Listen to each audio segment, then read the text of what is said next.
If you're doing everything right, but your lines are still wonky, flat, and just kind of dead, it's probably not your fundamentals, but it has more to do with how you're warming up. I learned this the hard way. About a year ago, I thought I was doing all of these exercises correctly, but I missed one small step that still haunts me today. So this is what I'm going to give you today.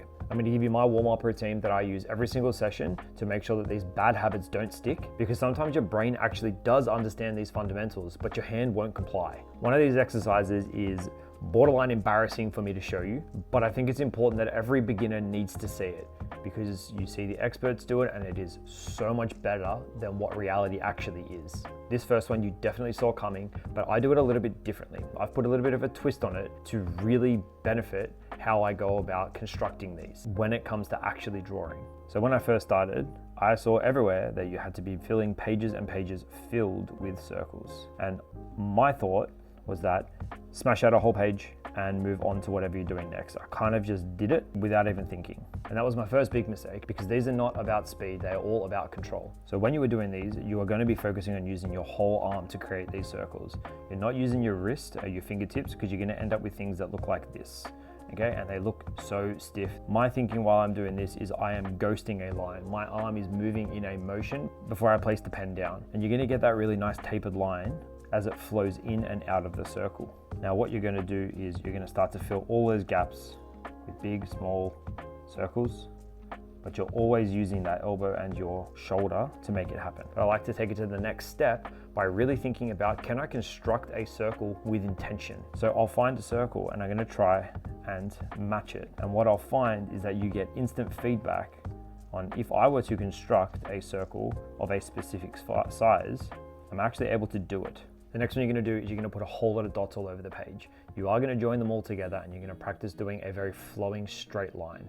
I do add another step to this at the end that really helps hone in on another skill. So you fill your page with a whole bunch of different dots, and your goal is to connect these dots as best you can. You really want to get a flowing, tapering line from one point to another. Practice what the actual stroke is that I'm going to make before I make it with intention. The other part that I like to do is sometimes I'm going to go over them if I don't quite like what it looks like. And again, what you want to avoid is going from that one dot, placing your pencil and going straight up to it, because the line looks dead. There's no life to it. That taper from the beginning and then out of your line, that's what you want. All right, so the next part that you want to do, you've got a page, you've got all these little lines on it, you're going to go back a step. Now you're going to start to create more circles with intention again. But this time there's lots of different spaces to create different sizes of circles. So you're going to start to try and fill those spots with some intentional circles. And what you'll find is that because they're a lot smaller, you're naturally going to want to try and draw with your fingers, and they start looking a bit like this. Doesn't matter how small or how big they are, you're going to try and use your elbow and your shoulder to do all of these circles. And if you're finding any of these exercises useful or insightful or helpful in any way, leave me a like or a subscribe. So this next one is where you kind of start to feel like an artist. And don't be freaked out by it, because I'm about to introduce you to a very small fundamental of perspective. But it's a very simple version of it, because you're not thinking about horizon lines or anything too complicated.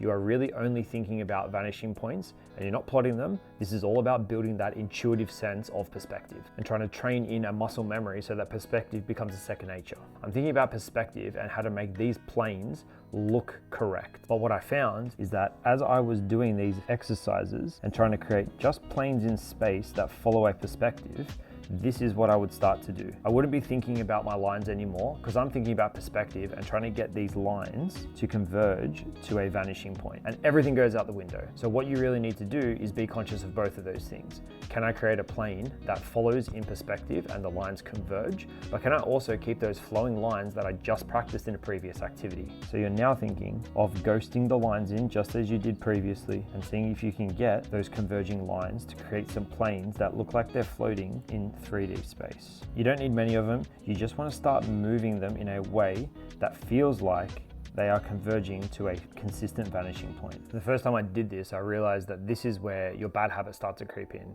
Yes, I'd just done them in that previous exercise, but when you're not thinking about it, all those bad habits will start to creep in, and you're going to end up with things that look like this. And you can just see, just by looking at them, the perspective might be closer, but the lines and the shape itself, it looks dead. That's when I started to understand what these warm-ups are supposed to do. They're not just supposed to warm up your body and connect your mind and your hands. They're also there to start building consistency and trying to implement these basics into the unconscious so that you don't have to think about drawing with your elbow and your shoulder every single time you draw a line. It needs to become ingrained in you. The next one I'm not going to draw along with, but I'm going to show you some of my earlier ones that I did. If you ever want to draw characters, even if you don't, I really think that you need to start doing some gestures as part of your warm-up. Have a look at mine. These are terrible. Every single pro that you see, every single video that you see about gesture, all of their work, it looks like finished art when you compare it to this nonsense. But from all accounts that I've heard, most of them, when they went to art school, they would spend 3+ hours every single day from day one doing these gestures from live models. Now, if they do it, it must be important for you to do it too. What you're really doing is you're training your eye to see proportions properly. Even without realizing it, you will end up looking at hundreds and hundreds of different poses and at the human body, and it will just start to ingrain itself in the back of your mind. You're also going to start to analyze the human figure a whole lot more, and trust me, you are going to thank me when you start to get into actually trying to draw some human figures. And for now, it doesn't need to be anything crazy. All you need to do is just a session of 10 minutes where you spend 1 minute on each one. As soon as the time is over, move on to the next one. Don't even think about it. Just do them over and over again. Reps is the key here. All right, here is where you really start to think like an artist and everything starts to come together. This is going to take those flowy lines that you were practicing in the circles, the straight lines, your perspective, and it has you starting to think like a problem solver while you are drawing these shapes. What you're going to notice is that there is going to be a big drop off of all those previous warm-ups that you put in place because you are thinking about something completely different that is more complex. These are what I call perspective ribbons. And you're going to think about a vanishing point like you were in the previous planes activity. So you're going to start with a very simple flowing line and then draw these out so that they are following a consistent vanishing point. So these flowy ribbons, they really get you thinking. You have to think about where these lines disappear, where are they going to reappear, and which ones you're going to extend. So it's about thinking in 3D and keeping all those other warm-ups in the back of your mind. Are they coming through consciously, or are you still unconsciously falling back on bad habits? And this was my biggest breakthrough. For months, I'd just be warming up, doing all these activities, but I wasn't actually thinking about implementing them in the next step. As soon as I get into my proper drawings, I would throw them all away and wonder why they all look dead. Carry them through into your actual drawings. And this flow of exercises really helps you be conscious about what you are trying to achieve. So if I could go back and tell my beginner self one thing, it would be this. These boring looking exercises are the reason that your lines will look alive in the future if you do them with intention. Do these every session and your future drawings are gonna fucking love you. Catch you in the next one.